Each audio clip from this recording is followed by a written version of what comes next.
The air in the concert hall was electric, thick with anticipation. For 17-year-old Maria, this was the night her life would change. Juilliard's scouts were in the audience, and her violin was her voice.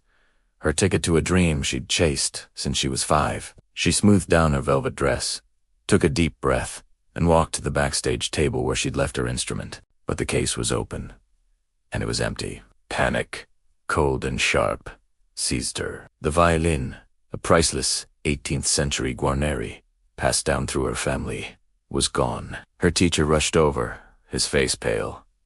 "Maria, what's wrong?" "You're on in 10 minutes. Words choked in her throat. She could only point at the empty case. A frantic search began. Backstage crew, fellow musicians. Everyone joined in, their hushed whispers turning into a panicked buzz. But the violin was nowhere. Tears streamed down Maria's face, smudging her carefully applied makeup. Her dream was dissolving into a nightmare. Just then, a calm voice cut through the chaos. "Everyone, please, stay where you are." It was Detective Sam, a retired officer who worked security at the hall. He had a reputation for noticing things others missed. He knelt by the table, his eyes scanning the floor. "No signs of a break-in," he murmured, more to himself than anyone else. Whoever took it was already here. He looked at Maria, his expression gentle but firm. "Think, Maria. Did you notice anyone unusual near the practice rooms today?" She shook her head, sobbing. "No, just the usual people. Musicians, the janitor." Detective Sam's eyes lit up. The janitor. "Which way did he go?" Maria pointed towards the hallway leading to the main stage. Sam followed her finger and started walking, his gaze fixed on the floor. He wasn't looking for footprints.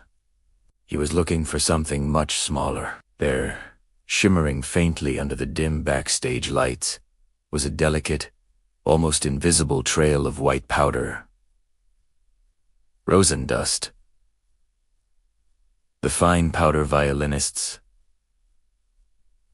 use on their bows. It was a breadcrumb trail only a musician or someone very observant would recognize. The trail led them straight out of the backstage area and into the grand auditorium. The vast hall was empty now, the audience still mingling in the lobby, unaware of the drama unfolding. The trail of rosin dust continued down the center aisle, right up to the stage, and then disappeared behind the heavy crimson velvet curtains. Sam exchanged a look with Maria, his hand gesturing for her to be quiet. He cautiously pulled back a corner of the curtain.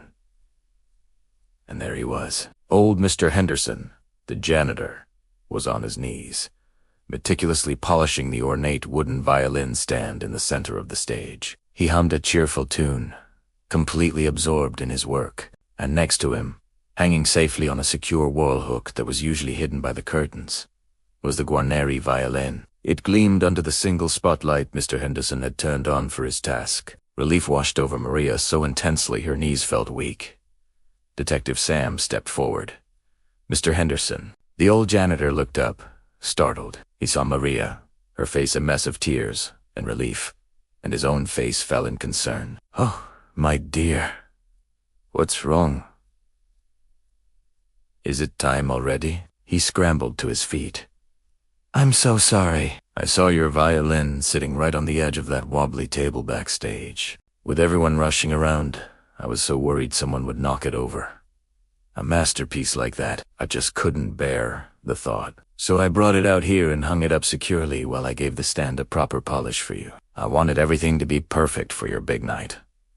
Maria stared, speechless, then burst into a new round of tears. But this time, they were tears of gratitude.